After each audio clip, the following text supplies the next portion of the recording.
네, 앞에 강의에서 말씀드렸던 것처럼 생태학은 융합학문이라고 할 수 있습니다. 중고등학교에 따로 생태학이라는 교과서는 없지만은 생물학 교과서 뒤쪽 부분에 나와 있는 부분이 생태학과 굉장히 밀접하게 관련이 있고요.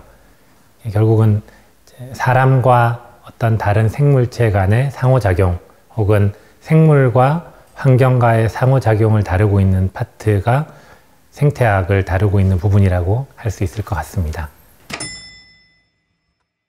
네, 생태학 공부에서 가장 중요한 부분은 내가 살아가고 있는 주변 환경에 대한 관심이라고 할 수 있을 것 같습니다.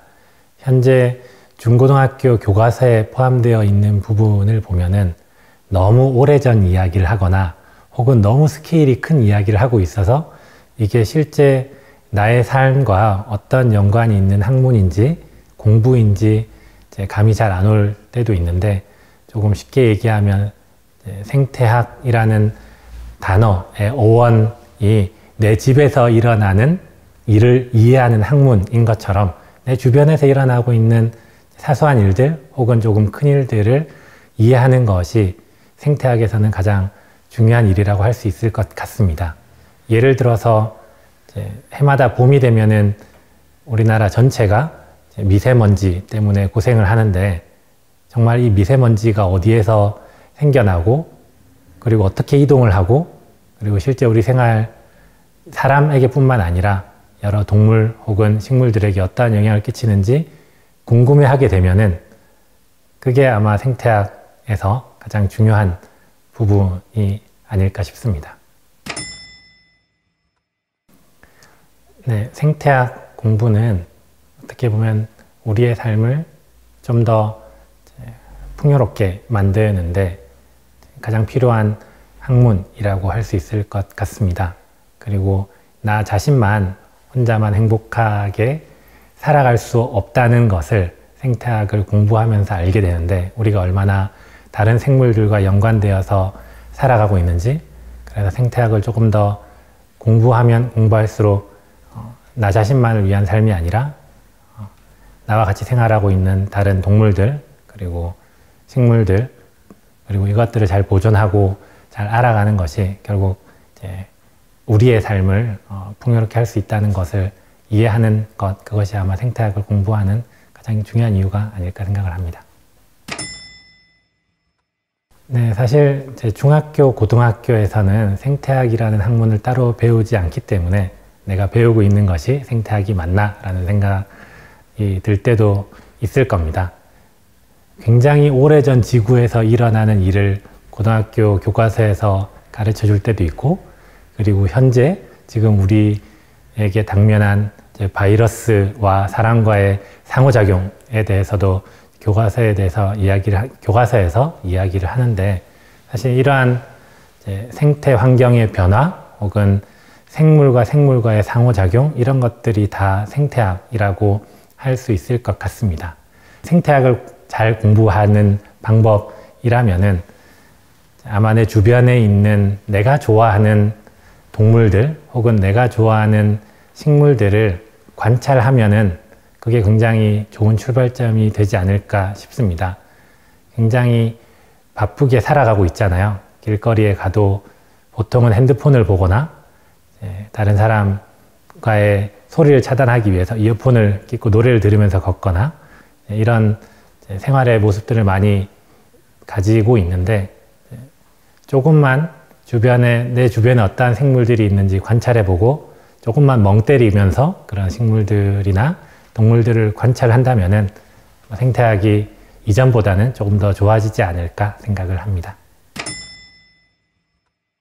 네, 오늘 3개의 책을 가지고 왔는데 먼저 오래된 순서로 소개를 해드리도록 하겠습니다. 네, 첫 번째 소개해드릴 책은 너무나 유명한 최재천 교수님께서 쓰셨던 책입니다. 열대예찬이라는 책인데, 아마 최재천 교수님을 좋아하시고 그분이 쓴 책을 많이 읽으신 분도 조금 생소해 보일 수 있는 책입니다. 왜냐하면은 젊은 시절에 최재천 교수님이 쓰셨던 글이기 때문입니다. 여기 앞에 보면 굉장히 젊은 시절에 교수님의 모습을 볼 수 있는데, 이 책은 다른 사람의 사상을 묘사한 책이 아닙니다. 이 책은 최재천 교수님께서 직접 정글에 가서 본인이 관찰하고자 하는, 연구하고자 하는 곤충을 연구하면서 겪었던 일들을 소개를 하고 있습니다.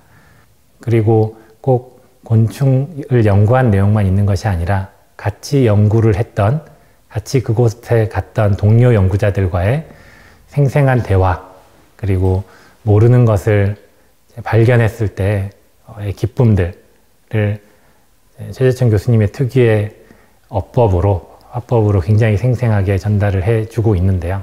마치 이 책을 읽으면 자기 자신이 정글에 가서 무언가를 탐험하고 있는 그런 느낌을 줄 수 있는 그런 책이어서 추천을 해드립니다. 두 번째 책을 소개를 해드리도록 하겠습니다. 플라이룸이라는 책이고요. 김우재 교수님이 쓰신 책입니다.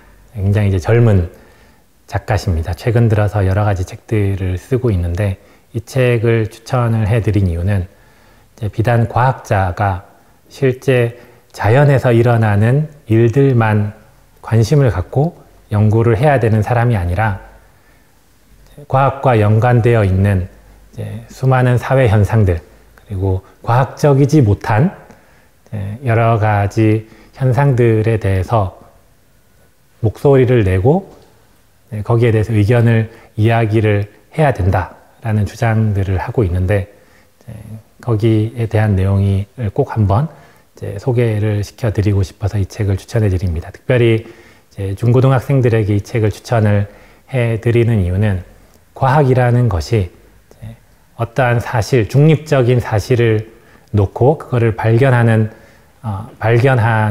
행동이 아니라 여러 사람들과의 상호작용, 특별히 그 사람이 만들어내놓은 여러 가지 문화나 조직, 이런 것들에 크게 영향을 받아서 내가 과학을 하고 있구나라는 것들을 말해주는 책이라서 꼭 한번 읽어보시기를 추천해 드립니다. 네, 마지막으로 추천해 드리는 책은 전략에 귀재될 곤충이라는 책입니다. 세 권의 책 중에서 유일하게 외국 저자가 쓴 책입니다. 토마스 아이스너라는 분이 쓴 책인데, 곤충학자이십니다. 네, 오랫동안 곤충을 연구해 오신 분이 쓴 책인데, 이 책은 어떻게 자기가 곤충을 관찰했고, 그리고 그 곤충을 관찰하면서 어떻게 질문을 만들었고, 그 만든 질문에 대한 답을 어떻게 찾아갔었는지를 굉장히 자세히 설명을 해주고 있습니다. 사실은 이 책을 읽으면서 곤충에 대해서 정말 관심 없던 제가 곤충이라는 생물이 굉장히 매력적인 생물이구나 라는 것들을 알게 되었고요. 그래서 잘 알지는 못하지만 지금도 식물과 곤충 상호작용을 연구를 하면서 곤충 연구도 계속해서 앞으로 꾸준히 해보려고 하고 있습니다. 네. 곤충을 싫어하시는 분들, 특히 곤충을 보통 벌레라고 부르시는 분들에게 한번 꼭 읽어보시기를 권하고 싶고요. 네. 내가 그 곤충을 알면은 이제는 그 곤충을 더 이상 벌레라고 부르지 않고 어떤 곤충의 이름을 부르면서 그래도 이전보다는 조금 다른 친밀함을 느낄 수 있지 않을까라고 생각을 합니다. 네, 생태학 공부에 있어서 가장 중요한 것은 내가 왜 생태학에 관심을 가져야 하나, 그 이유를 찾는 것이라고 할 수 있을 것 같습니다. 생태학은 그렇게 어려운 학문이 아닙니다. 여러분이 고양이를 좋아한다면은 고양이를 잘 관찰을 하시면 되고요. 혹시 여러분 집 밖에 있는 어떤 특정 식물의 꽃이 예쁘다면은 한 번쯤은 가만히 서서 그 꽃과 그 꽃을 찾아오는 곤충들을 관찰을 해보시기를 적극 권해드립니다. 그러면은 이전과는 조금 다르게 그러한 식물을 관찰하면서 혹은 그러한 곤충을 관찰하면서 여러 가지 질문들이 생기게 될 거고, 그것이 궁금해서 인터넷을 뒤져보거나 책을 뒤져본다면 이미 여러분은 훌륭한 생태학자가 될 자질을 가지고 있는 사람이라고 생각을 합니다. 네, 그렇게 조금씩 생태학에 관심을 가지고 우리 주변 환경에 대해서 우리랑 같이 살아가는 생물들에 대해서 알아가셨으면 좋겠습니다.